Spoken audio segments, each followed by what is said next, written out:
Good evening, everybody. Welcome to episode 112 of New York Red Bulls Discussion Group, the podcast. Garry Redmond here, of course, at your service. Honored to be with you tonight. So let's talk about what did not happen on Saturday, and that was goals. A whole lot of shots, no goals. It happens in soccer. You know, we don't have direct overtime like they do in New York, MLS Next Pro, where if there's a tie after 90 minutes, it'll go right into penalty kicks, but that's not the case. So we're going to talk about that in this recap, which is New York Red Bulls versus Nashville FC. And it's going to be a busy week for the Red Bulls, of course, because right after that, on their way to Montreal, it's Stade Saputo versus Club de Foot Montreal, a place that we have a hard time trying to get, wins over there because the last one was back in 22. That was 2 years ago. Of course, naturally, we're going to finish the third Canadian team, and that's this Saturday at home versus Toronto FC. Fireworks tonight for those of you who aren't interested. And, of course, we have the recaps and updates on New Jersey, New York, Gotham FC. They won, by the way. And, of course, the New York Red Bulls 2.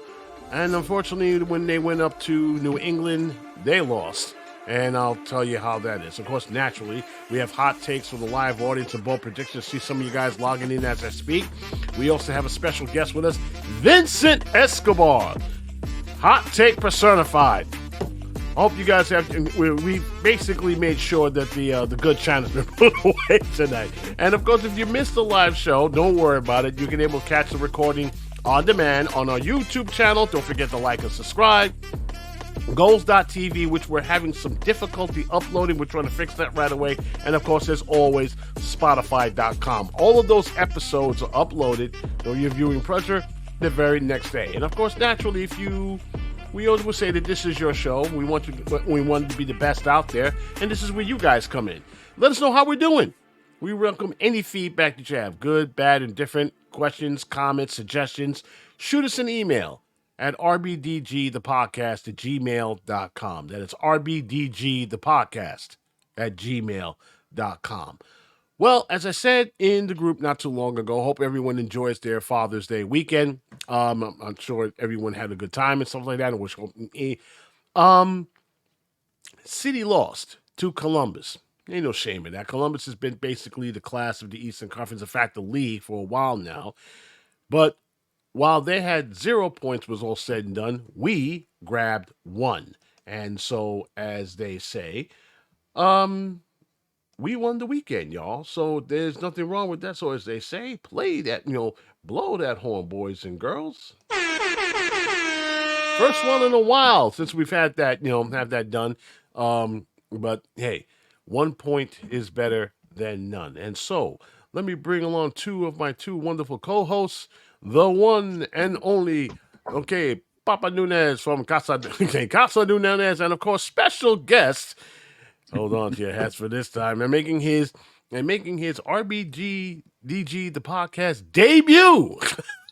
Well, he's been on there for a while, but this is the first time we see him live and in person. The one and only Vincent Escobar. Gentlemen, thank you for having me. Good evening. Okay, so let's get this out of the way before the Bigfoots and torches come at us and everything else.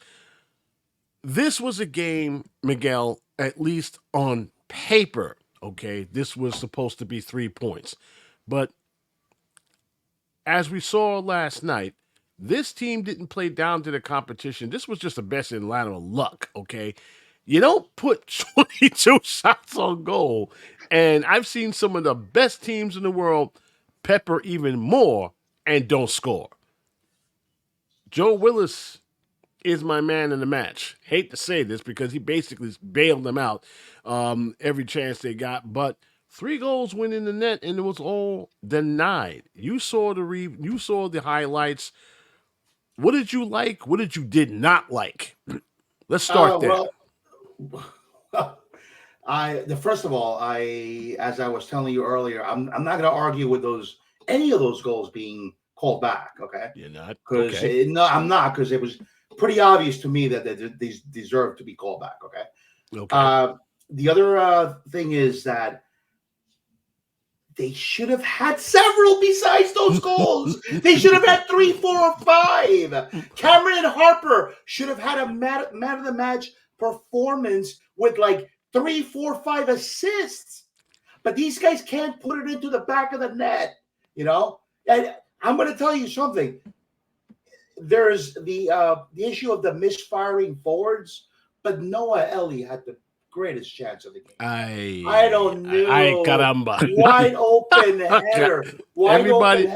Everybody was ready to write that in, and instead of going, he missed. And then the other issue is the misfiring forwards, because Van Zier, Manuel, come on, they should have had at least one each. Okay, come on, Garry. You know what I like to say? It be that way sometimes, but yeah. To but your then point, again, to your point. Yeah. And I'm gonna go. This is where I go to Vincent. To your point, they've been struggling a little bit, and that I asked the coach earlier, what you're going to see during the interview. Was there much of a concern? Of course, you and everybody else, of course, represent the fan base. Well, is there a concern?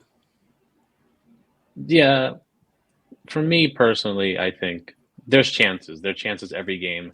They're getting multiple chances, 22 shots a game. You're getting the chances. It's just who's going to put the ball in the back of the net. Morgan's not here. He's not going to be here for a little bit. Nope. So who's going to put the ball in the net? Van Zier gets paid millions of dollars to be a DP player. Then he has 2 goals this season, and he's not stepping up when the players are gone. So for me, there's obviously a struggle with the goals, but the chances are there. It's just who's going to put in the back of the net. Yeah, I mean, this has been par for the course, and for this particular lineup, you of course didn't have Forsberg, who, depending on who you talk to, either they picked up a knock or he wasn't ready. But basically, the man, just came from Sweden, but others have, fared better less after taking long distance trips for friendlies and stuff. So we're not gonna go there. But his absence, gentlemen, was, how should I say, glaring, because a lot of those terrific passes to many of our forwards just wasn't there, which means that everyone likes to talk about the forwards, and rightfully so. I'm looking at the midfield, and the touches are not there. And it's like trying to blame a wide receiver for a quarterback to get sacked all the damn time. So I understand that it was real, and Tom put it for he said it was Dante's moment to step up. It was Dante's moment to step up versus New England. It was Dante's step up the game before that. So how many chances we're going to give them? Despite it all, and I know some of you guys are going to disagree, and feel free to do so, I'm not ready to throw this guy under the bus, okay, because of what I have been seeing. Yes, he's been putting his head down, but that's the mark of frustration, not the mark of resignation. Resignation to be like, all right, I'm out of here. Let me just pack up and go. No, okay. He knows the whole weight is on him. Okay, he knows that all eyes are on him. Okay, so I distinctly remember that BWP was pretty much in the same fashion when he first got here. People was questioning his skill set. People were wondering, what are you doing here? You ain't scoring. And what happened after that? Well, that's the reason why they're hanging 99 down in the rafters. Well, not exactly the rafters, but if he can able to turn around, so can Dante. Now, what you do with that patience, ladies and gentlemen, is really up to you. But if I were you, I would just sit back just a little bit, because strikers are like home run hitters. They do have their streaks. Okay, they go on hot streaks and then they go cold. Okay, right now it's going cold. Now it's up to the coaching staff and of course the manager, head coach, to just pull them off to the side and go, okay, talk to me. What are you doing? Okay, go ahead, Miguel. Slap me with your usual kind of sarcasm. Go ahead. Gary, we're 20 games into the season. We Okay? know 20. Hey, look, Come Cam on. Harper has more goals than Snap, Jonte Van Zier. snap out of it already. We could use the Miguel Nunes tactic, and you throw him up against the wall and slap him around a little bit, but you'd be going to jail for assault. But but that's the whole thing. But no, we won't do it. But yeah, it's fans are impatient for a very good reason. And correct me if I'm wrong, Vincent. Is it because he's that missing piece? You look at the team, and yes, we know it's incomplete to a degree, okay? And you ask yourself, what if Elias and Dante were consistent? Where would we be if they started hitting goals left and right? Well, if they were consistent, we would be in first place to Porter Shield. Right now. Gary, or knocking at the door at least, okay? If they had put in because you ain't catching Miami. Because I got news. Hate to do this to you, but you ain't catching Miami. But I agree with you. We would be knocking. No, we'd be up there, yeah. Yeah, we would be literally on the test saying, hi. We ain't going away, but that's just it. They have no chemistry together. It's like they have no idea what to do. Is that the case? Do you see that as also the case, Miguel? I mean, two lost dance partners. One's going left when they should go right. One's going right when they should go left. Cha cha cha, and it's not happening. That's a great observation. It's not like they're playing off each other. Okay, right? And, it's like they'd be lucky if somebody takes a shot and then a rebound gets to them. Gets to the other guy. Okay, because they're certainly not playing off each other as we've had before. Let's say BWP and Henry, for instance. Oh, my okay, that was a combo. that was the combo. Okay, right. And he was always on BWP for not scoring. I said, man, I just left that dude on the plate. What are you doing? Right. We don't have all night. I mean, he would literally get on BWP's case if he doesn't score, and that's probably what propelled him into that type of status. When you have Henry, to me, was the best quarterback we've had. And then of course we had Sacha, who was a monster in the midfield. He would just simply dish the ball off and okay, you can do what you need to do with it. Now, if you F up, that's you. Excuse me, excuse the language. But that's what we now have Forsberg in that role. Right. Okay. People say, he's so slow, the guy can't shoot, but the dude can pass. Have you seen this? Yeah, have you seen him threading the needle? I mean, it's not his fault that he makes these pinpoint passes because he did it with Leipzig. Okay.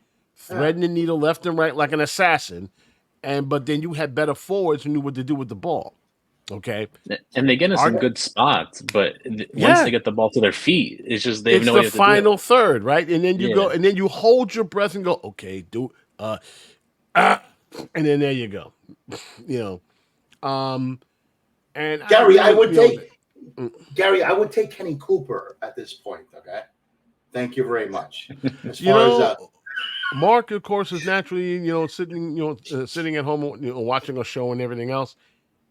He's right. Maybe it is time to put Harper up front and see what he can do. I don't think that's going to be too much of a problem. But we need him in the defense in the wings, to be honest with you. But I really liked him at the right wing.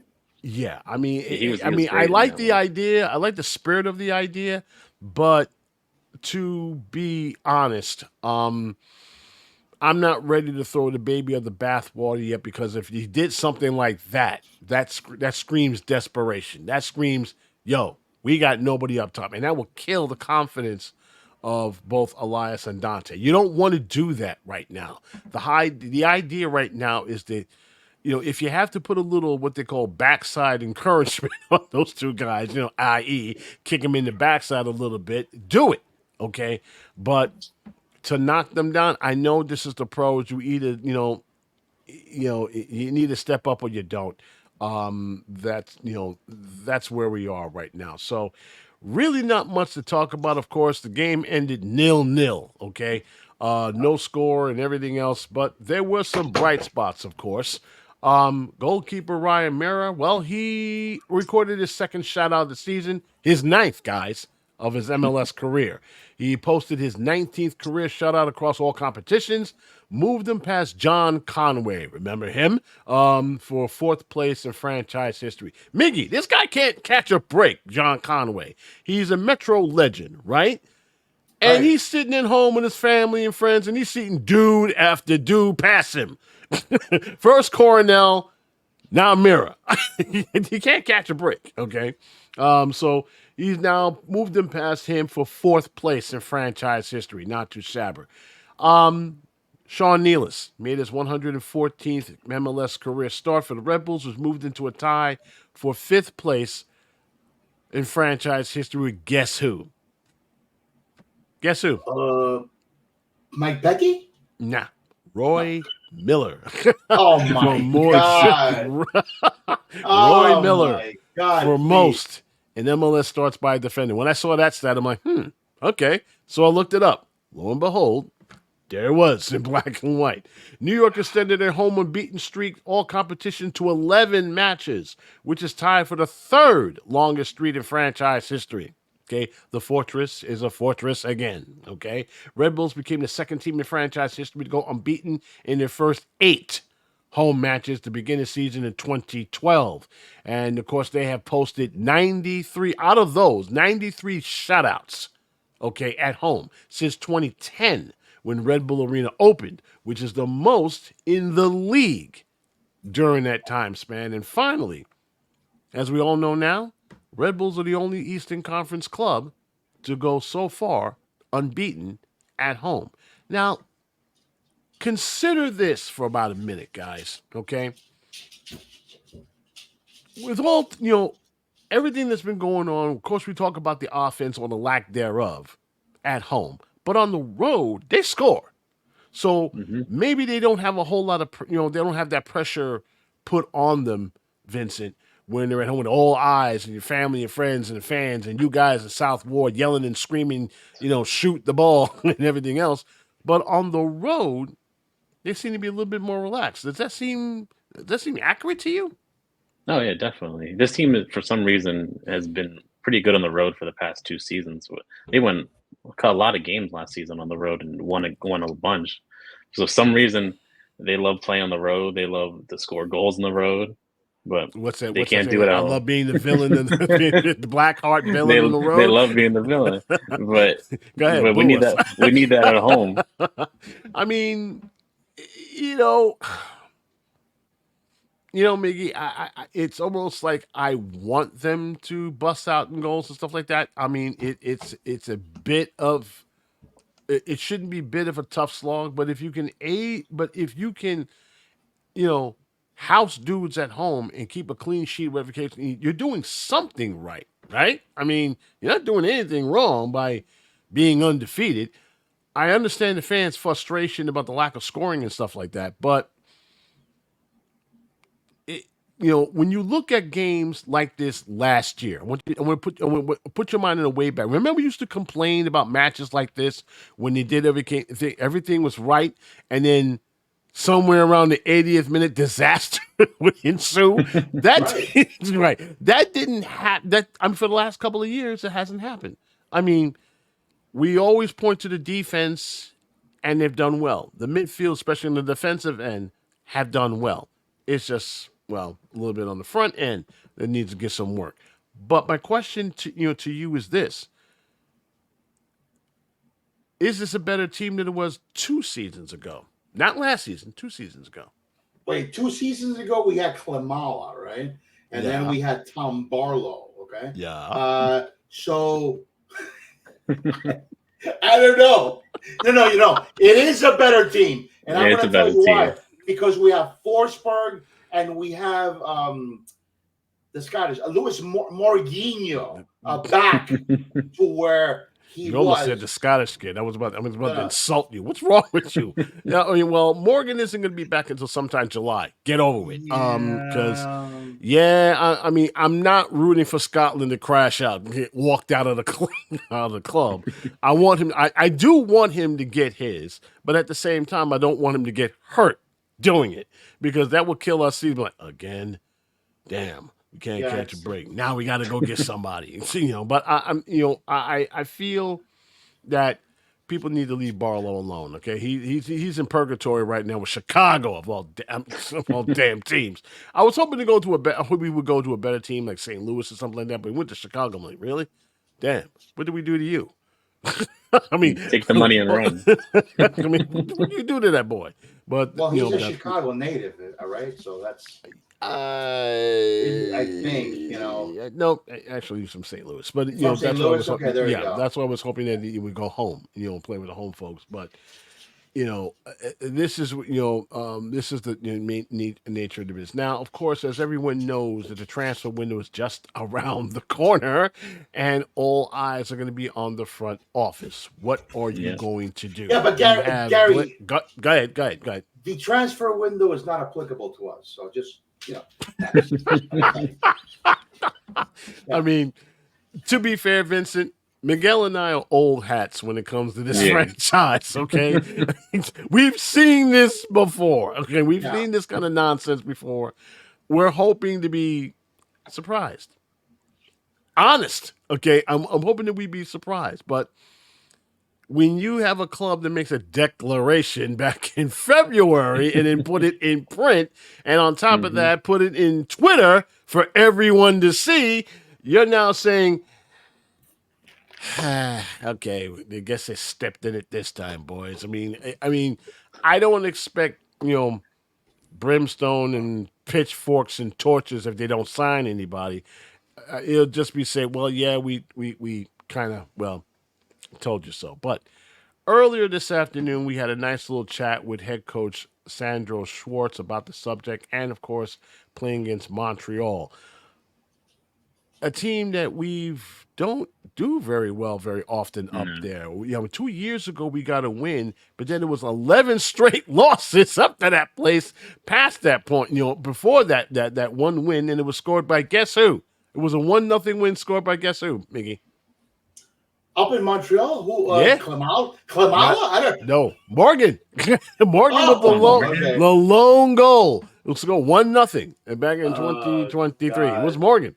So, of course, the folks at all the reporters and everybody else was asking that question, and of course, about the match, and because it's a very short week because they're done doing training and then they're off to Montreal they go to deal with that, and then they come back here versus Toronto. But here's Coach Schwartz with the media earlier today. A bit sudden to see Emil Forsberg not in the lineup. How is his status, and do you think he'll be ready for either Montreal or Toronto? Yeah, it's a question. Today in the morning he made an individual program inside, so tomorrow we will have to check him outside in our pre-match training and then to make the decision for Wednesday. No. Montreal's form hasn't been that great. What's there to prove in the Montreal game? Yeah, first of all, we have to make the same performance. We need the same energy level like the last home game against Nashville. This is what we need for the road game in Montreal. This is for us very important to find our very good structure to be compact. And this team Montreal is very aggressive, especially with their center backs. And they missed as well some players like we will miss on Wednesday. But for me, it's a very aggressive team, especially with the center backs' behavior. Then in the offense behavior, good moments after offensive transitions. They can create good chances. They have good situations with their wingbacks, so we have to be ready in our box defending, in our defense behavior, and also then in our offensive transition to play with a clear direction. Go back to Anthony. Dylan Nealis has been quite versatile the last 2 games. He played as a center back, now back on the right side. Well, how did you feel about his performance in both the New England game and the Nashville game? Where do you see him more effective? Yeah, normally in our roster he's as a right fullback. So the reason that he played as a center back was because Noah Eile was out for his national break, and and Andres Reyes was injured. So this was the reason then that he's playing in New England as a center back. But most of the time he's in the competition with Kyle Duncan as a right fullback. And what I mentioned is before is that Dylan is a reliable player, so you know what you're getting from him, and this is good for us, for the whole team, and so we will see now how's the decision for Wednesday. Good amount. So 2 games in a week. Do we see some rotation for some of the players?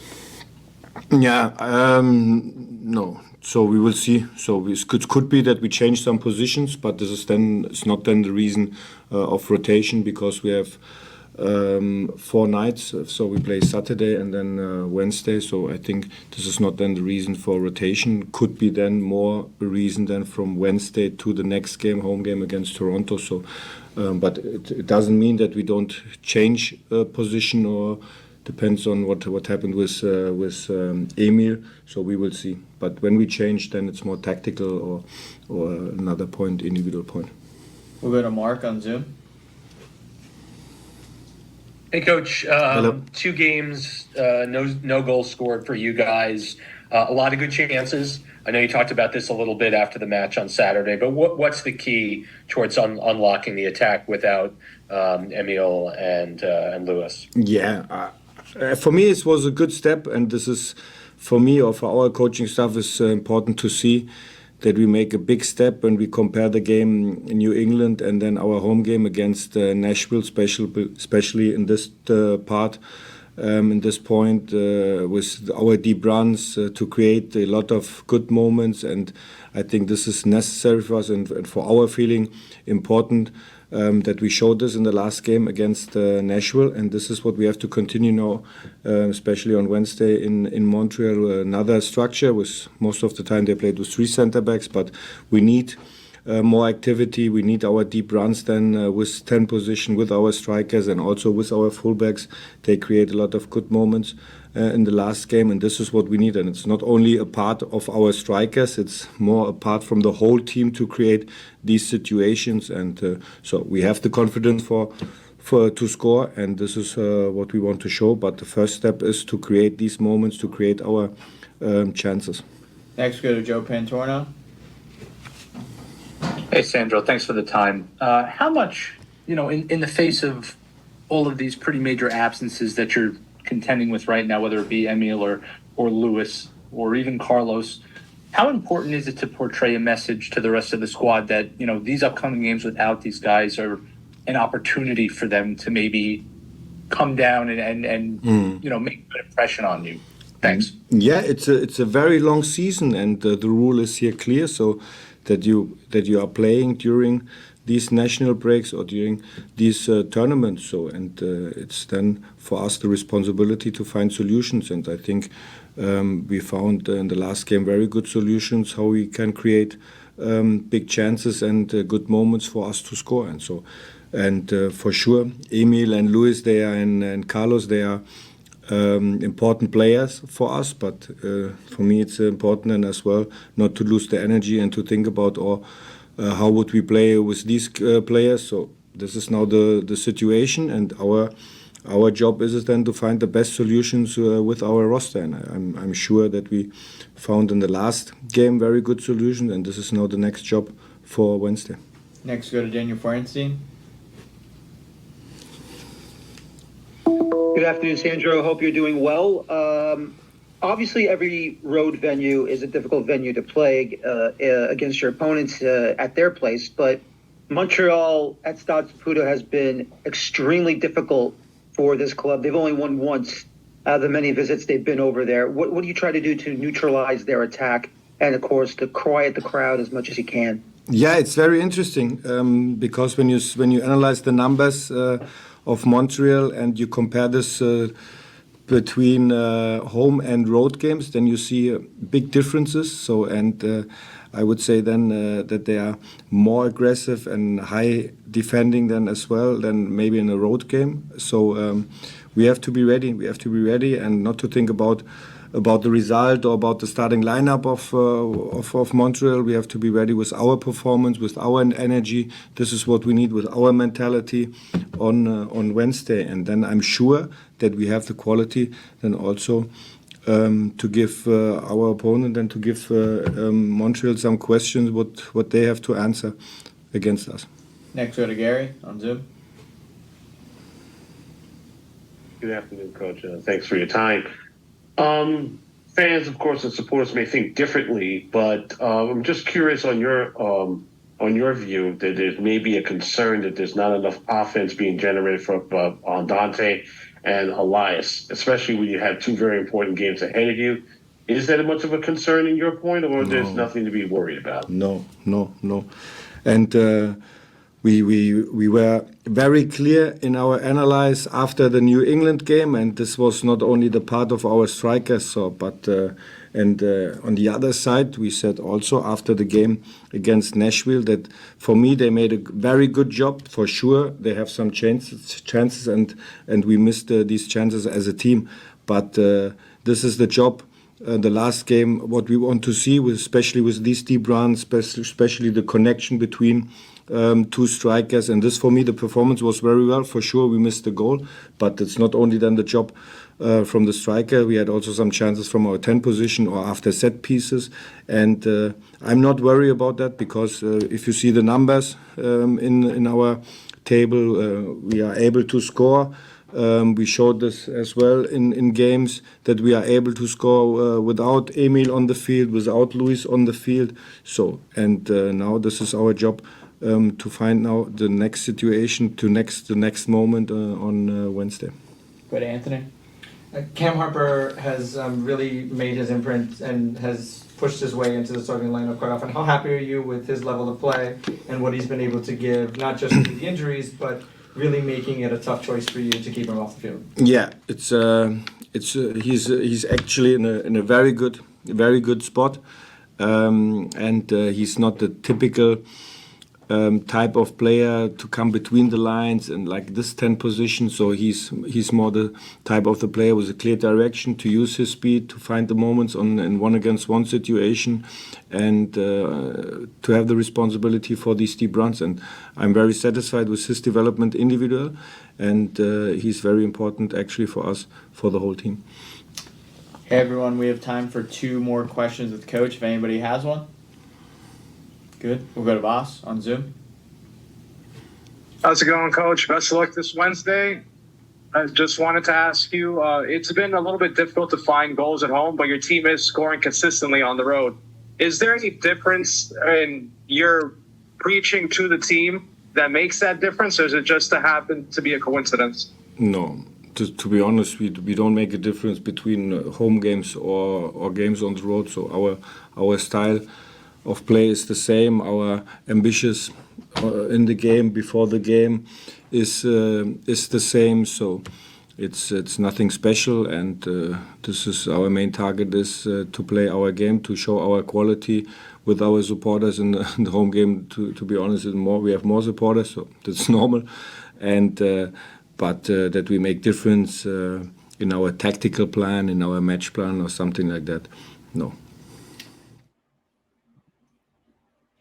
Okay, so Miguel, we're going to start with you before we go to the break. Your thoughts on what the coach said? Did it give you a little bit of confidence, a clearer picture as far as Elias and Dante, or you still have questions?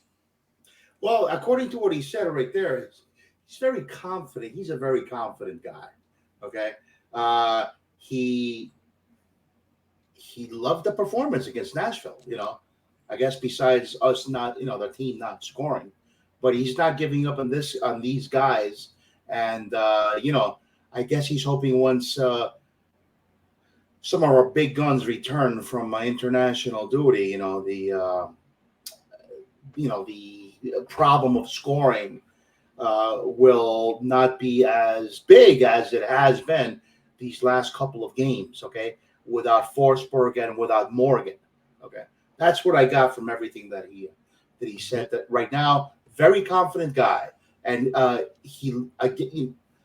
besides the us not scoring goals. I guess he loved the performance against Nashville. But you know, as you said, Gary, 22 shots on goal. Okay, Yeah, 22 shots. there I you mean, go. it's not like you can't say that they were dogging it, whatever the case by Vincent. Anything that he said caught your eye No, or ear in this case? Go but ahead, Miguel.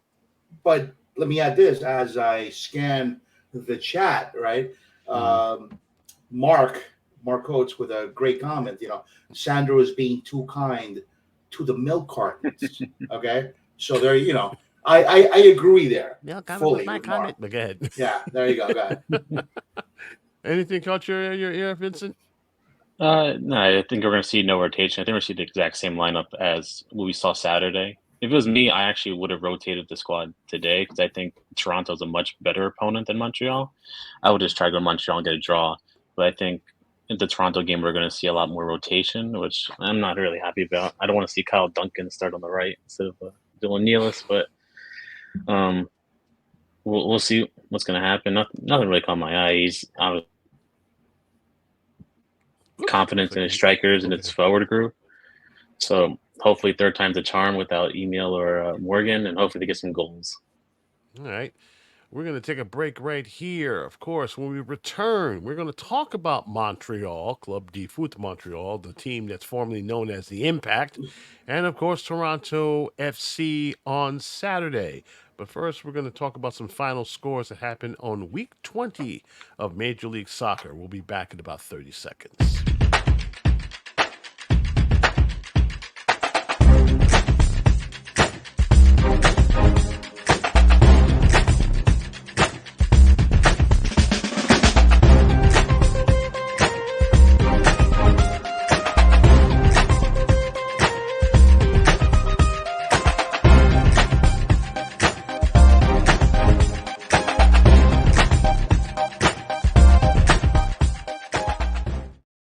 Okay, the next game thread of kids will be on Wednesday night, and of course, our good, excuse me, Nicholas Lianos, who of course will be arming the game thread there, and of course, Mr. Solis, Milton Solis, will take care on Saturday. So let's talk about Montreal and why it's such a hate to use the word hellhole for everything that happens for here in Metroland. Gentlemen, in 13 matches in all competitions across the border, the Red Bulls have won exactly 2 matches in Montreal. One in 2022, and that was that 1-0 win, thanks to none other than Mr. Morgan. He scored that goal, and of course in 2012, 2-1 over Montreal. Kenny Cooper and, of course, Mr. Richards scored that goal. That was over in Stade Olympique. I was actually there for that game. But in between that first one, 11 straight losses. Every time we went up to Montreal, gentlemen, it was death, taxes, Montreal, until that streak was ended in 2022. So to say that it's a rough trip is putting it mildly. Okay, we often go up there with heavy, with good hearts and good competition, and then we come back, okay, with our bells rung, literally, because they ring a church bell after every goal. So, so you'll be basically hearing that in your sleep. So the speaking of Montreal, and probably the reason why folks are having a little bit of confidence with them, Montreal right now is sitting in 12th place in the Eastern Conference. They are the second worst team in goal differential, -12. Their home record is 2-2-3. On the road, they're even worse. Okay, and worse on that. It this is one of those matches like, here we go again. Where okay, 2 weeks, 2 weeks ago, we were in Foxborough, where a place where we never do well up there. And every time when we go up there and lose, people lose their minds. Here's the other place that people, care to dread. Yet, of course, is Chester, Pennsylvania, which I'm going to be going there shortly. But Montreal right now is having a tough go at it, Miguel. You look at the standings, you look at what's up here, but they're a better team than advertised. Is that the case? I couldn't begin to tell you, Gary, from those stats, they're not good at all. Okay, Yeah. I'm going to tell you something. But There's no.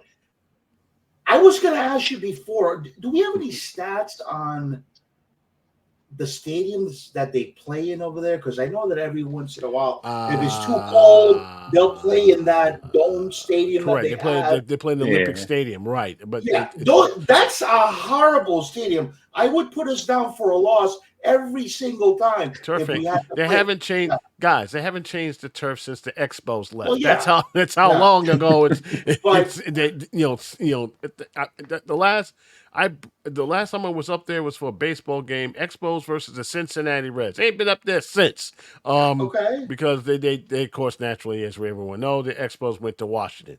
But as far as the facility is concerned, they've had wonderful times up there during the CCL run up there, which was Okay. practically a magical run until they ran into a Mexican team and kicked them in the groin, and that was the end of that. And they went home to mama.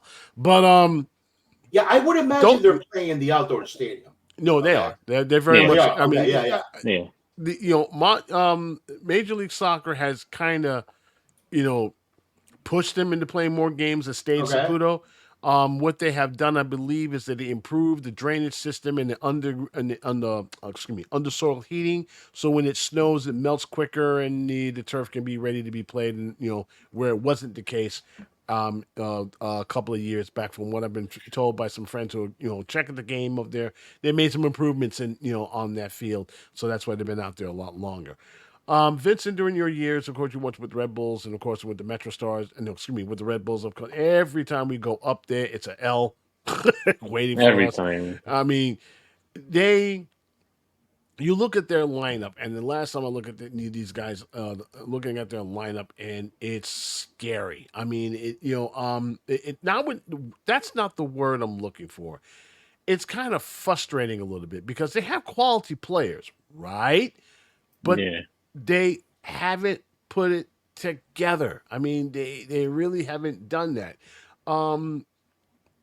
They went up into, that's right. They did last play RSL, and they wound up in the same final score as us, 0-0. That's pretty much they've been like that for a while. I mean, when you look at Montreal, up until the the heydays when they really had good players. They had good players. They had good strikers. They had good coaches. Matter of fact, the coach they had left, okay, and got a chip with Columbus. So you got to wonder, what are they doing up there? I mean, you at one point, I'm sure when the MLSsoccer.com, and they talk about Montreal being on the rise, but then you don't hear these boys again. So it makes you wonder what's Joey Saputo getting all handsy with his club this time again. I mean, makes you wonder. I mean, I don't know, but just looking Yeah. at their roster, they have some really good players. Right. Yeah, they got Wyatt- Wanyama still. Yeah, Wanyama's Wanyama, who's there, no yeah. scrub, Yeah. who's absolutely. I mean, Yeah. I'm gonna be drop dead honest with you. I wouldn't be too mad if they made a trade for him, for Victor. He's a baller. Yeah. Okay. I mean, like, hey, Vic, you are where you are. Look where we are. We need a we need a forward. You want to come over this? I mean, and be a part of history or what? But I don't know. This is this is a team that drives me nuts sometimes. I mean, you wanna. They're really supposed to be very good, but they're not. Make no mistake. I like where we are right now, but I'm not too confident when you have forwards that misfire. And what I mean by misfire, it isn't the problem what they do when they get, when they approach the ball. It's what they do when they get it. And, you got to say to yourself, all right, You're gonna score what? And that's my only concern with that, Miguel. You feel the same way? Yeah, I do Yeah. feel that same way. Garry, I'm going to tell you, there's no reason why we shouldn't go up there and get a win. Okay, as the great Okay. Mr. Fishkin would say. However, as you rightly point out there, okay, it could just like this. We could play the most awesome game, 20-something shots on goal, and then boom, Garry, come on. And you know, and on the evidence that we've gone up there and won once in as many games as you said, Garry. You know, actually, competition. If you Yeah. take away the Champions Cup, Champions League game. If you take that away, that's 8. It'll be 2, 8, and 2. you know, Yeah. and yeah, Yeah. So Stade, Saputo, Le Fortress. I mean, it is a rough, it's a rough slog. Toronto on the go ahead. Yeah. Toronto Yeah, on the other hand, yeah. I'm going to tell you the thing, go but ahead. there's not a more perfect team to jumpstart your season than to play against the New York Red Bulls. Okay, there you go. That's Yeah, something. exactly. That's something I would love to see. Yeah. To be straight up honest with you, that's something I would really love to see. Something I would really love to write about because, I want them to say, okay, finally they're off the duck. Okay, especially Van Zier. I don't like the idea that he's gone goalless all this time. But if not, Burke, who's been hustling lately, okay, remember where he was literally standing in front of the net and the ball at his feet. It was, Right. he was with seconds away from putting it in the back of the net, and then a really good save. That kept that. But Burke can score. But the thing with Burke is you got to put it on the plate in order for him to get that in because still got to work on his feet. Montreal is one thing. Toronto at home versus Toronto. No, as a matter of fact, we have a better record against Toronto at home. The number of wins that they have, the number of times that they have won in Red Bull Arena is 3. Okay, 3 times. That's it. So 3 out of 1, 2, 3, 4, 5, 6, 7, 8. Oh boy. I mean, let's put it this: 20-something, 20-something game, 20-something victories, 3 losses, a couple of draws. Not bad. Okay, so we know how to handle our business versus Toronto. However, when you talk about Toronto, they're somewhat in a they're somewhat in a crazy predicament right now. They're a good squad. And what I mean by a good squad, they're in the playoff zone right now. In case you're wondering, Toronto is sitting very comfortably in 7th place, 3 points just below Columbus. Okay. Bernardacci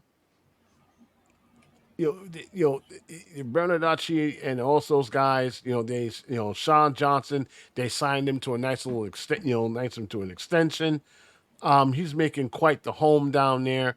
Insignia, remember him? He's the guy that basically, almost disappeared, but now he's coming back. He's coming back in full force. The guy you really got to keep an eye on is Mr. Bernardeschi. I mean, Federico Bernardeschi, the forward over there. The guy from Card Italy, he can torch you. Okay, he's running wild. He's running loose. Okay, and you gotta mark him. Him and Insignia has been basically, hooking up and scoring goals. Miguel, remember when these 2 guys were fighting and didn't like each other, but now it seems that they patched things up and they're playing football together. So all is well with the Red Patch Boys. But again, if there is one game, each game that we play, so going now after the break, after the halftime mark right now, it seems that it gets more and more dangerous, especially with our big guns are not around. I'm expecting I'm expecting Forsberg to be back versus Montreal. Let's see what happens there. If not, definitely versus Toronto. Because you're definitely going to need his his midfield savvy to get the job done. Vincent, you've seen Toronto left and right. Other than the two men I just mentioned, what else points at just it's coming? And Sean Johnson, of course, who's always giving us fits, especially when he was with the blue team. Now he's decided his patch of red. Do you see a path past these guys? Oh yeah, definitely. You can score on this team. They gave 4 goals up to Chicago Fire. They're gonna give up chances to the Red Bulls. The only without instant. That's just the thing, though, right? We talk about Toronto. They're no scrubs, okay? They're a good squad, but after they play us, they seem to disappear. Another club that you figure that they're going to be sitting in the upper. Not too long ago, they were winning every trophy in sight, including the including MLS Cup. And they were the little engine that could. They've been up to the final a couple of times, got knocked out by Seattle, who only took one shot on goal to win the cup. That gotta hurt. Okay, people were actually questioning the validity of MLS Cup. Okay, when you can just go up there, Miguel. Don't shoot the ball at all and walk off with the trophy. I mean, that's basically how Seattle won their first cup. I mean, I can see the Red Bulls doing something crazy, something nutty as that, and people be questioning us, doing man, y'all cheated. Well, you know what they say in soccer: you can't win unless you don't score. But you can definitely win in an extra time, extra penalty kicks. But that's what happened. I mean, I look at this very day. I'm like, that's how they won. Seattle just didn't take a shot at goal until penalty kicks. Oh damn! No wonder they're so twisted. But and they are to this very day. But looking at this squad this year, Miguel, and something you said to me, Toronto is a pain to deal with, especially when you got those two on fire. Would you agree? I would agree. And also, just to remind everybody, our old friend Derek Etienne Jr., MLS Cup winner with the Columbus Crew. Okay, is now with Toronto. Okay, and he would love nothing more than to score against us, Garry. Okay, there you go. An axe to grind. Spoke to his parents. I mean, he's never really gotten over the fact that we traded. But it's, he never got over that. Never got over that. So once he got his ring, he was like, yeah, the hell with y'all. I got my ring. I don't care. But he wanted to get his ring with the Red Bulls. He really felt that it was, that if he had stuck around for a little bit, maybe they would have won the chip, with him. It would have been nice. But local guys, they want to start their career and they want to end their career with their local clubs. But this is sports. Things happen, okay? So, yeah, we had a terrible sporting director who couldn't figure things out. So, we're going to talk about, of course, bold predictions and such. But before we do that, let's talk about, what else? On Friday, our good friends New York Red Bulls 2 made the travel up to New England. And no, they did not play in Gillette Stadium. They played at a place was known as Mark A. Owlett Stadium in Hookseth, New Hampshire. They lost 1-0. The gentleman by a nice little gentleman by a name was done in, by a player by the name of Lucas Maciel. It was a 35-yard strike off a volley outside the box in the 40th minute. And that was all the hosts needed as the Red Bulls remain rooted in 7th place in the Eastern Conference table. The next match for these guys is this Sunday, boys and girls, against Columbus Crew 2 at MSU Soccer Park. Kickoff is at 7 o'clock. Can't call yourself a Red Hot supporter if you're not going to support the kids. Go over there, say hi. It's a nice atmosphere. It should be a very nice day. No sun, maybe humid. Go out there and root for the kids. Meanwhile, in the Gotham FC world, Racing Louisville and New York, New Jersey, Gotham FC.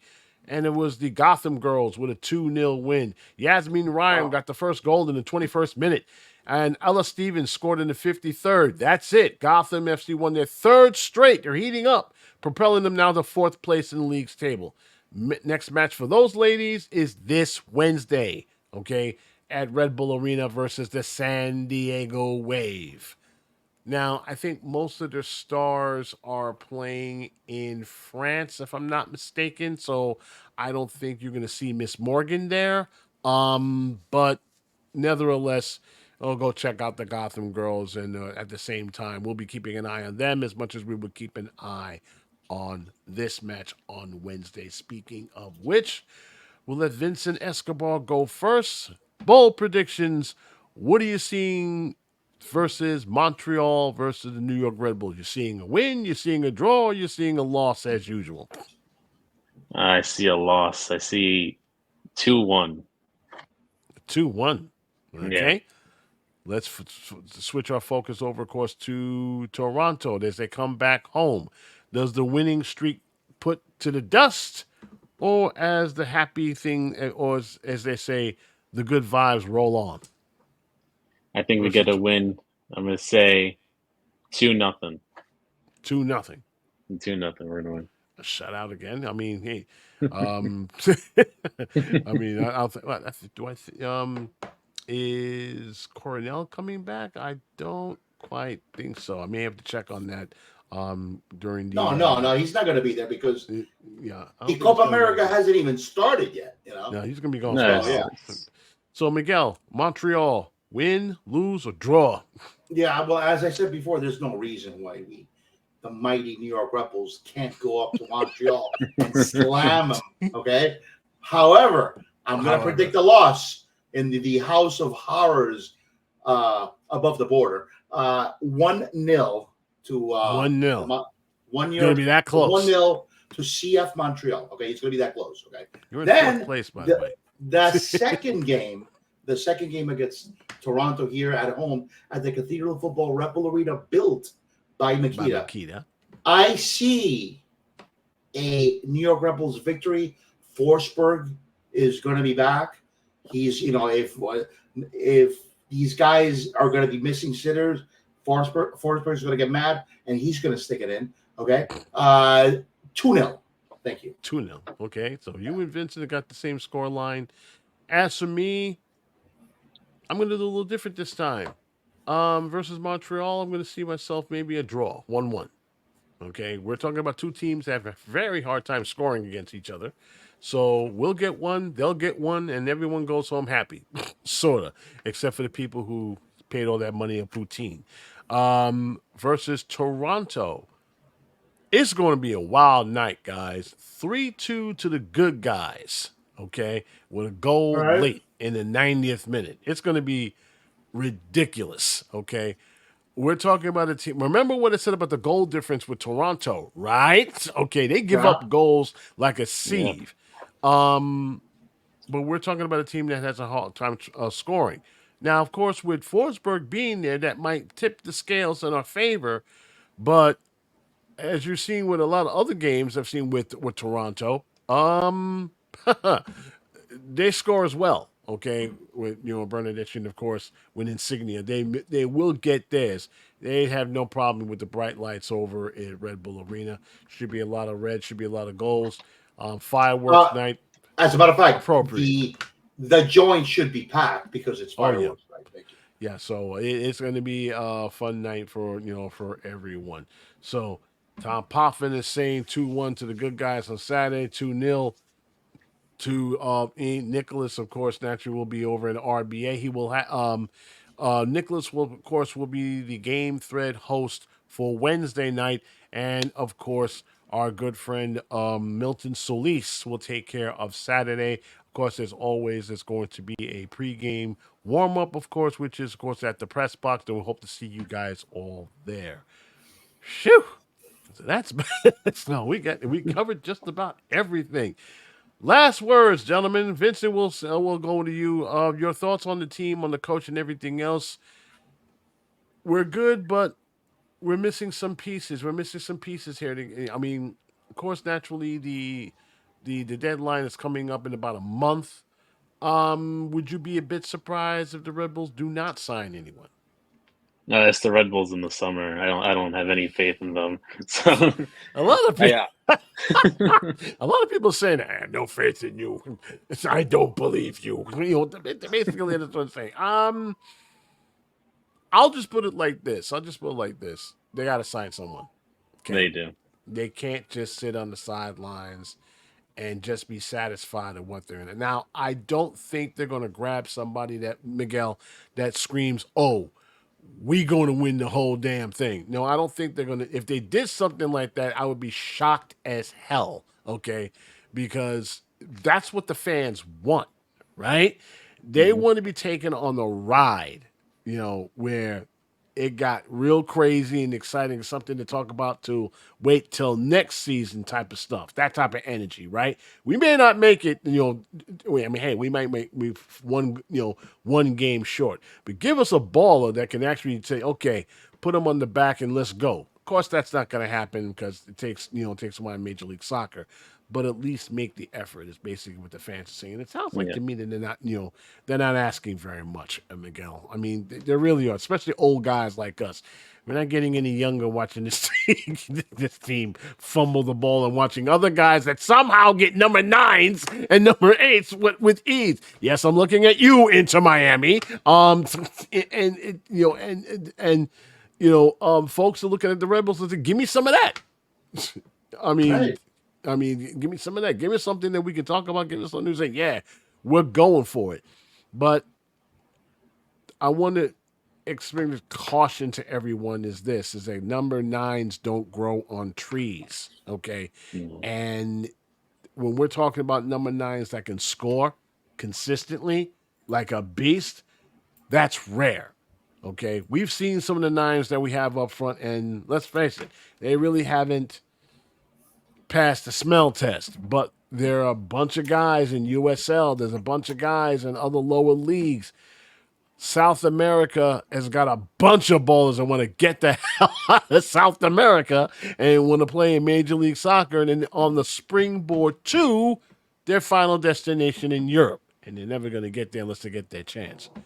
But I hope that whatever the Red Bulls are cooking, they got something that can say, okay, we got a guy, it's not about getting any 9. It's about getting someone who is, the right stuff. Someone who can actually propel this team forward. And more importantly, give the fans something that they've been waiting for a very long time. And that is a very deep championship run, which the last time we had was in 2018. It's been a while. It's been a very long while, and fans like to have that again. Vincent, my man, thank you very much for taking that chair. It's been an honor and indeed a pleasure. Please don't be a stranger. We might have to grab you next time. Yeah, let me know. Definitely. Miguel, final words before we put this to bed, my man. Let's go Red Bulls. Come on. Let's do it. Let's get 6 points. Let's get 6 points. Let's have this. Let's have a good week. All right. Please, let's get 7 points this week. 7 points. We knocking on the door, y'all. Let's do this. So, and as a matter of fact, Garry, I want to tell you because I predicted a loss against Nashville, so I'm doing good so far. So we got that point. Yep, that's why you're in 4th and not 5th. There you go. They're not 5th place. Of course, naturally, if you miss the live show, which is now about to be put to an end, always remember that you can able to watch our show on demand the very next day. Of course, in YouTube. Don't forget to like and subscribe to there so you can able to get notified when the next episode hits. And of course, over in Spotify.com. Goals.tv, we're having some issues uploading episodes, so we're looking to straighten that out as soon as possible so we can able to put all our episodes there as promised. Please sit tight, but you do have some other options. Next week, Lanre, Mark, and I will talk about the week that was in Metro football. Of course, we're talking about the game that happens on this Wednesday and, of course, on Saturday Fireworks Night. We invite you guys to join us as always. And for those who logged on tonight to join the live episode, we thank you very much for your time and your patience and your support. and we will see you all next week. For Vincent Escobar, Miguel Nunez, thank you so much for joining us. We will see you next week. Till then, enjoy the matches, everyone. Good night and goodbye for now.